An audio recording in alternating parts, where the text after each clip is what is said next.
Expedia and Visit Scotland invite you to come step into centuries of history that await in Scotland.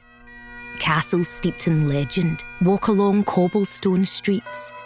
Come share the warmth of stories passed down through generations. This is a place with a past that is fully present today and all yours to explore. Plan your Scottish escape today at expedia.com/Visit Scotland. LinkedIn Hiring Pro can't predict the future, but it can help you feel confident about future hires. Because Hiring Pro combines real-time insights and candidate data from the LinkedIn network with the criteria you've set for your role to deliver you a list of top-fit candidates. Businesses who use LinkedIn are 24% less likely to reopen a role in the next 12 months. Hire right the first time with LinkedIn Hiring Pro. Post a free job today at linkedin.com/quality. Sejam todos muito bem-vindos a mais um mergulho profundo do direito sem juridiquês. Hoje a energia está lá em cima porque a gente vai traduzir e destrinchar o informativo 883 do STJ, lá do dia 31 de março de 2026. E o foco aqui, como sempre, é ir direto ao ponto no que realmente despenca nas provas, sem aquela complicação toda. Olá, pessoal! É um prazer estar de volta para ajudar a conectar os pontos dessa jurisprudência. A missão de hoje é passar por absolutamente todos os julgados e afetações desse informativo. A gente traz a tese primeiro e depois mastiga a explicação para ninguém ficar com dúvida. Perfeito. Mas antes da gente pular de cabeça, um recado rápido. Nosso momento jabá. Para quem quer aprofundar de verdade, a gente tem o nosso Apoia-se. Lá na plataforma, o pessoal encontra o resumo escrito desse informativo, com todas as palavras-chave grifadas e o mais bacana, questões inéditas para treinar. Com certeza, o treino faz toda a diferença para quem está estudando forte. E também não esqueçam de seguir a nossa página no Instagram, é o @informativo sem juridiquês. O conteúdo por lá complementa muito bem o que a gente debate aqui. Exatamente, todos os links estão na descrição, então não tem desculpa. Bom, vamos dar um spoiler do que vem pela frente hoje. A gente vai descobrir o porquê de um oficial de justiça ser terminantemente proibido de te mandar um zap em certas situações. E também, como uma doação de pai para filho pode virar uma armadilha legal gigantesca. Além disso, vamos falar sobre o que acontece na justiça quando aquele imóvel tão sonhado do Minha Casa Minha Vida vem cheio de rachadoras. Tem muita coisa boa hoje. Pois é. Então vamos começar com processo civil, um julgado da Corte Especial. Imagina só a cena. Um belo dia, o celular apita. É o WhatsApp. Aí a pessoa abre e... bum! É um oficial de justiça mandando um emoji de joinha e avisando que um casamento de 10 anos acabou. Loucura, né? Zootopia 2 has come home to Disney+. Let's go! Get ready for a new case. We're gonna crack this case and prove we're the greatest partners of all time! New friends. You are... Gary the Snake. And your last name? The Snake. Dream team. And new habitats. Zootopia has a secret reptile population. You can watch the record-breaking phenomenon at home. You're clearly working it. Zootopia 2, now available on Disney+, rated PG. Now at McDonald's, a McDouble is $2.50, so you can get your gym gains on, or just get lunch for only $2.50. Get more value on the under $3 menu. Limited time only. Prices and participation may vary. Prices may be higher for delivery. Total loucura. E foi exatamente sobre esse tipo de situação que o STJ precisou bater o martelo. A tese fixada foi muito clara. Em ações de Estado, é obrigatória a citação pessoal, sendo expressamente vedada a citação por meio eletrônico, tipo o WhatsApp, seja por voz ou por texto. E isso está no artigo 247, inciso 1 do CPC. Tá, mas explica para quem está nos ouvindo o que exatamente configura essa tal de ação de Estado. Bom, uma ação de Estado é aquela que muda o status civil da pessoa na sociedade. A gente está falando de casamento, divórcio, reconhecimento de paternidade, interdição. São processos que mexem com a própria identidade civil do indivíduo. Entendi. Não é tipo uma cobrança de condomínio ou uma batida de carro no sinal. Exato. O impacto patrimonial e psicológico dessas ações é gigantesco. Por isso, a segurança jurídica aqui precisa ser absoluta, inabalável. O tribunal entendeu que simplesmente não dá para presumir que a pessoa do outro lado da tela do aplicativo é realmente o réu. Nossa, faz todo sentido. Quer dizer, o filho adolescente pode ter pego o celular para jogar, ou, sei lá, o novo namorado leu a mensagem. Seria um desastre a justiça considerar que o réu foi oficialmente citado num caso desses. Pois é. A lei exige a presença física, o olho no olho. O oficial de justiça precisa ir lá, entregar o papel, conferir a identidade e certificar que fulano de tal recebeu a citação. A barreira da tela do celular gera uma incerteza que o direito de família não tem como tolerar. Mas deixa eu fazer o papel do advogado do diabo rapidinho. E aquele princípio famosíssimo, a instrumentalidade das formas. Se a pessoa atendeu uma chamada de vídeo do oficial, conversou, se descabelou, o objetivo não foi alcançado, o réu ficou sabendo do processo. A citação não atinge a finalidade desse jeito. É uma provocação excelente, e muita gente tentou emplacar exatamente esse argumento. O problema é que a lei é absolutamente taxativa nesse ponto. O artigo 247 não dá essa margem de manobra. A vedação é expressa. Então, o juiz não pode simplesmente flexibilizar porque achou que deu certo na prática? De jeito nenhum. O STJ foi cirúrgico ao dizer que aplicar a instrumentalidade das formas num cenário desses seria a mesma coisa que rasgar o Código de Processo Civil. Quando um assunto é estado civil de alguém, a forma não é só burocracia. A forma é a garantia de proteção do cidadão. Sensacional essa visão da forma como um escudo. E, bom, já que a gente está falando de família e laços de parentesco, o próximo julgado, agora da quarta turma, entra numa área espinhosa. O que acontece quando o laço de sangue é usado para tentar dar um chapéu nos credores? A clássica tentativa de blindagem patrimonial em família. Esse é o terror das execuções. A tese aqui é fortíssima. A quarta turma definiu que configura a fraude à execução a transferência patrimonial a descendente realizada pelo devedor após a citação válida. E tem um detalhe explosivo nessa tese, né? Tem sim. O STJ diz que a má-fé, nesse caso, é presumida pelo vínculo familiar, independentemente do registro da penhora. Caramba! Ou seja, se o sujeito está com a corda no pescoço, devendo para meio mundo, já foi citado pela justiça, e de repente tem um ataque de generosidade e resolve dar a casa de praia para o filho, a justiça simplesmente não vai acreditar que foi só amor paterno, certo? Exatamente isso. Para traduzir para o concurseiro que está acompanhando, a gente tem que lembrar da famosa súmula 375 do STJ. Aquela que exige prova para fraude, né? Isso. A regra geral dessa súmula é que, para configurar a fraude, ou tem que ter o registro da penhora do imóvel, ou o credor tem que provar a má-fé do terceiro que comprou ou recebeu o bem.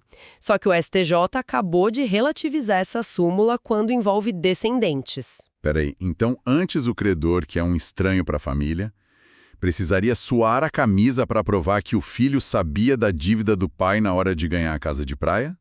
Isso parece impossível. Era a famosa prova diabólica. Como é que o banco ou a empresa vai saber o que pai e filho conversaram no almoço de domingo? Por isso, a genialidade dessa decisão está na presunção de má-fé.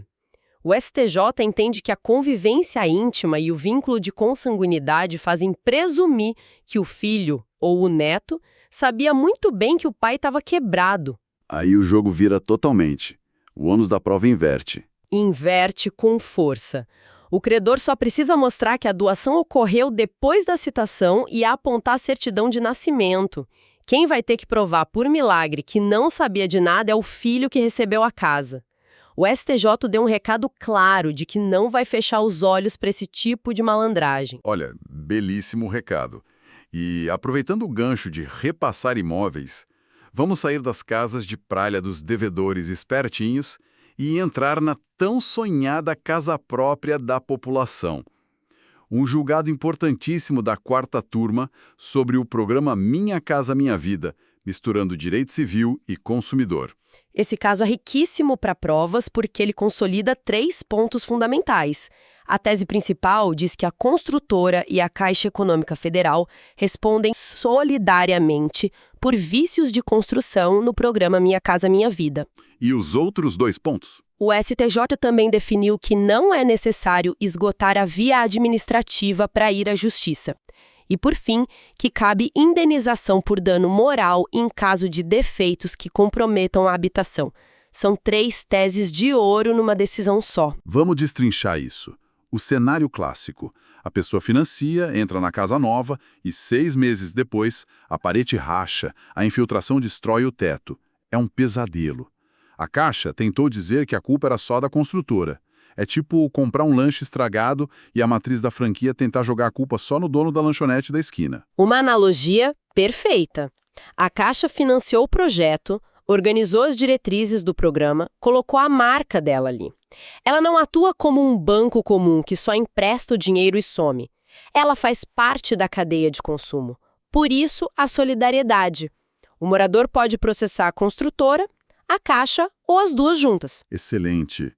E essa história de esgotar a via administrativa? O argumento do banco era que o cliente devia ter reclamado primeiro no guichê deles, num tal programa de olho na qualidade, antes de acionar o juiz. Isso ofende qual princípio básico que a galera estuda logo na primeira semana de faculdade? Ofende violentamente o princípio da inafastabilidade da jurisdição. O livre acesso à justiça. A Constituição garante que nenhuma lesão ou ameaça a direito será excluída da apreciação do Poder Judiciário. Se a casa está caindo na cabeça do mutuário, ele não tem que ficar esperando burocracia de agência bancária. Claro que não. E o dano moral coroa isso. A Caixa queria emplacar que parede rachada é mero dissabor. Pois é, mas o STJ rechaçou isso. O defeito que compromete a habitação não é um aborrecimento qualquer. É a frustração de um projeto de vida. Gera uma angústia terrível. O dano moral é plenamente justificável. Muito bom. Vimos como responsabilizar as empresas na esfera civil. Agora vamos virar a chave. E quando o problema envolve dinheiro público e crimes em licitações? Quem tem a caneta para julgar isso no direito penal? A terceira sessão trouxe uma tese interessante sobre competência. E competência criminal é um dos temas que mais derrubam candidatos desavisados. A tese diz que a Justiça Estadual é a competente para julgar ilícitos penais contra a empresa estadual se não houver desvio de verba de origem federal. Contextualiza isso pra gente, como seria na prática? Imagina aquele cenário clássico de pegadinha. A Polícia Federal faz uma mega operação, tipo a Lava Jato, com mandados expedidos por um juiz federal. Durante a investigação, descobre-se um esquema paralelo ali no canto. Uma licitação fraudada que afetou apenas uma estatal do Estado-membro, usando 100% de dinheiro estadual. Tá, mas espera aí. Se a investigação inteira nasceu na Justiça Federal, as provas saíram de lá, os grampos estão lá. Não rola aquela atração magnética, a famosa conexão, puxando tudo para o juiz federal julgar de uma vez só? O Ministério Público adora usar esse argumento da conexão, mas o STJ deu uma rasteira nisso. A conexão não é um buraco negro que engole as regras constitucionais de competência. Como assim? A competência da Justiça Federal é absoluta, mas ela é estrita. Só entra se houver interesse direto da União às suas autarquias ou empresas públicas. Se não tem um centavo de dinheiro federal naquele crime específico contra a estatal, o juiz federal simplesmente não tem jurisdição para essa causa. Ah, então a conexão não tem força para atropelar a competência absoluta. Perfeito. Não importa de onde a operação surgiu. Se o dinheiro não é da União, separa o processo e manda a parte estadual para a Justiça Estadual julgar. Brilhante. Falando em processo criminal, a gente sempre imagina aquele ringue tradicional, né? O Ministério Público de um lado acusando e a defesa do outro lado se defendendo. Mas tem uma terceira figura que às vezes entra no meio dessa briga. E a quinta turma decidiu sobre o contra-ataque do assistente de acusação. O assistente de acusação é o advogado contratado pela própria vítima para ajudar o Ministério Público. E a tese firmada foi que esse assistente tem legitimidade para interpor o recurso em sentido estrito, o famoso rese. Certo, mas contra o quê? Contra a rejeição parcial da denúncia pelo juiz, mesmo se o Ministério Público ficar em silêncio e não recorrer. E o tribunal frisou que isso não viola o sistema acusatório. Deixa eu traduzir para o mundo real. O juiz olhou a denúncia e disse, aceito o crime A, mas rejeito o crime B por falta de provas. Aí o promotor, que é o piloto principal da ação, diz, ok, não vou recorrer. Ele lava as mãos. Isso, deixa o prazo correr em branco. E aí vem o advogado da vítima, o assistente, e entra com recurso. É como se o piloto tirasse as mãos do manche durante a turbulência e o copiloto assumisse os controles para evitar a queda do avião. A analogia é fantástica. O assistente entra no circuito para suprir a inércia do titular. Ele usa o artigo 271 do CPP para manter a acusação viva. Mas vem cá, a defesa do réu não chora dizendo que isso quebra as regras do jogo? Porque o Ministério Público é quem manda na acusação, quem decide a política criminal. Chora, e chora muito. A defesa argumenta exatamente isso, que viola o sistema acusatório, deixar o advogado privado contrariar a decisão do promotor. Mas o STJ desmontou esse choro. Como o STJ justificou? Explicando que o assistente não está criando fatos novos, nem tirando crimes da cartola. Ele está atuando estritamente dentro dos limites do que o próprio promotor denunciou lá no início. O assistente só está buscando a efetividade da tutela jurisdicional da vítima em relação a algo que o Estado já tinha levado ao juiz. Ah, sensacional. Ele só está tentando salvar o que o próprio Estado propôs no começo. Faz muito sentido. Bom, a gente analisou casos que já viraram jurisprudência firme. Agora, a gente precisa ligar o nosso radar de concurseiro para o futuro. Vamos falar das afetações. O famoso radar dos repetitivos. Quando o STJ afeta um tema, significa que ele congelou o assunto no país inteiro para criar uma tese vinculante que vai resolver milhares de processos iguais. E o informativo traz 3 afetações de peso. Atenção máxima de quem está escutando a gente agora, porque esses temas vão despencar nas provas objetivas nos próximos anos, assim que o martelo for batido. Me dá uma visão geral deles. O primeiro é o tema 1419. O tema 1419 vai decidir se cabe condenação em honorários de sucumbência naquela ação rescisória que é ajuizada apenas para aplicar a modulação de efeitos do tema 69 do STF, aquele do ICMS na base do PIS e da COFINS. Resumindo, é a briga para ver quem paga a conta dos advogados quando a empresa usa uma ação extrema só porque o Supremo mudou a linha do tempo de uma regra tributária bilionária. Exatamente isso. É um nó tributário e processual gigantesco. E a gente também tem o tema 1420 da segunda sessão. E se é imobiliário, né? Sim. Se a pessoa compra um imóvel com alienação fiduciária, mas não registra o contrato no cartório de imóveis e acaba dando problema e o contrato é rescindido. O STJ vai definir qual lei se aplica. A lei da alienação fiduciária, que é mais dura com o comprador, ou o Código de Defesa do Consumidor, que é mais protetivo. Tudo gira em torno da ausência desse registro no cartório. Um mero registro no cartório mudando as regras de um mercado inteiro. Fantástico. E o último é o tema 1421 de previdenciário. Um tema muito sensível. Trata daquele filho menor de 16 anos que pede a pensão por morte ou o auxílio reclusão, depois de 180 dias do evento. O STJ vai definir se o pagamento tem que retroagir à data da morte ou da prisão, mesmo depois da mudança trazida pela Lei 13.846. Um embate claro entre a regra estrita do prazo e a proteção social de um menor vulnerável. Impressionante a qualidade dessas discussões. Sem dúvida. E para quem está mergulhado nos estudos, a grande síntese de hoje é entender o porquê por trás dessas decisões todas.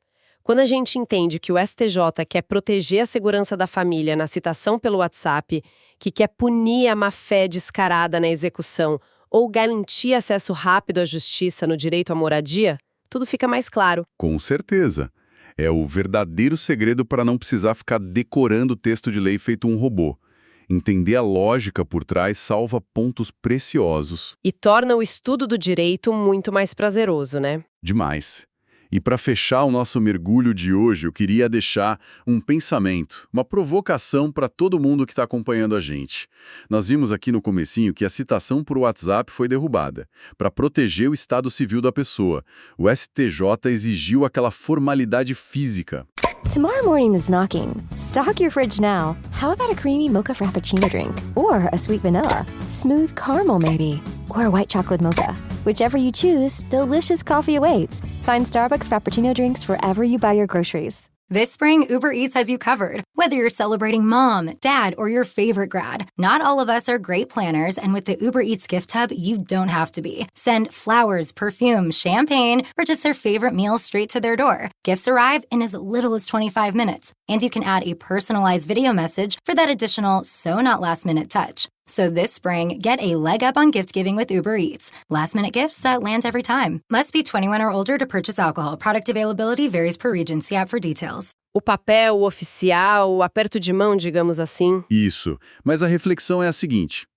Será que daqui a uma década, com a inteligência artificial explodindo, com biometria facial hiperavançada, essas formalidades quase físicas do Código de Processo Civil vão conseguir resistir à inevitável digitalização da vida? Olha, é uma excelente pergunta. Até que ponto o direito vai conseguir segurar essa onda tecnológica? Exato.